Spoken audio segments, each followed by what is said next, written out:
दोनों पांव रखकर प्रभु श्री राम चलेंगे। गोवर्धन जी बोले वैसे तो मृत्यु लोक में जाने का कोई मन नहीं था, लेकिन प्रभु श्री राम जी की चरण रज मिलेगी। सार्थ गोवर्धन जी तैयार हो गए। हनुमान जी ने भुजाओं से उठाया और चल पड़े। जब तक गोलोक धाम पहुंचे, गोवर्धन जी को समझा बुझाकर लेकर चले, तब तक समुद्र पर सेतु बनकर तैयार हो गए।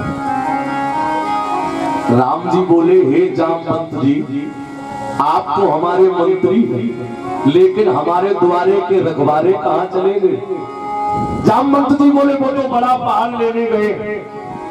राम जी ने नेत्र बंद करके कह दिया हे सेवक हनुमान, तुम्हारे बिना लंका तक कैसे पहुंचूंगा मैं, क्योंकि मार्ग तुम्हारा देखा हुआ है।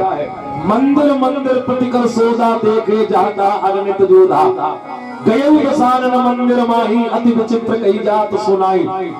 हरि मंदिर ता भिन्न बनावा, सब तुमने देखे हैं मार्ग। जहां भी तुम हो, यदि पर्वत ला रहे हो तो पर्वत को वहीं छोड़कर सीधे मेरे पास आ जाओ।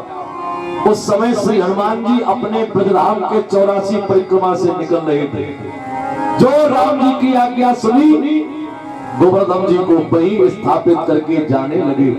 जो हनुमान जी चले, श्री गोवर्धन जी की आंखों में आंसू।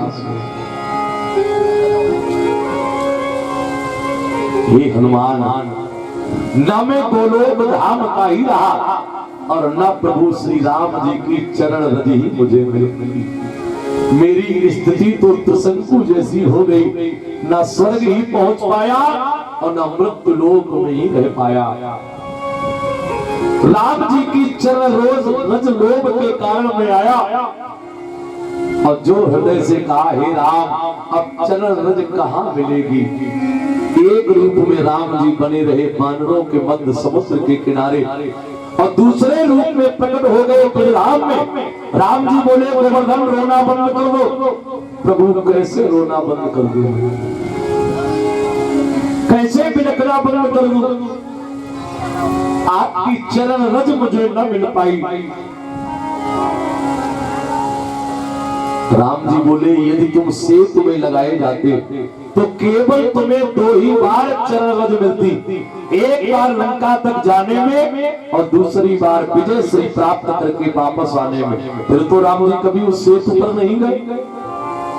लेकिन जहां पर तुम्हें स्थापित किया गया है, द्वापर युग में मैं अवतार लेकर आऊंगा, और एक बार की कौन कहे 10 बार की कौन कहे, हजारों बार तुम्हें चरण रज मिलेगी।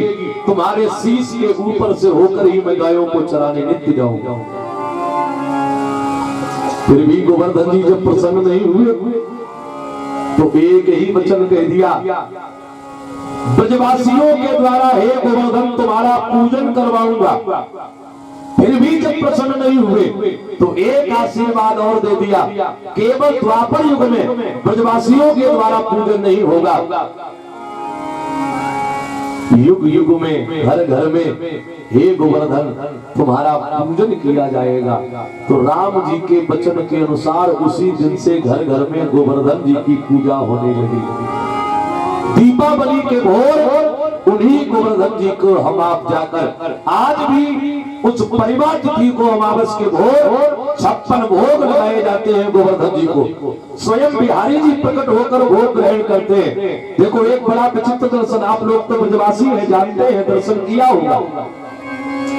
56 भोग लगाया जाता है गोवर्धन जी के सामने, लेकिन ग्रहण कौन करता?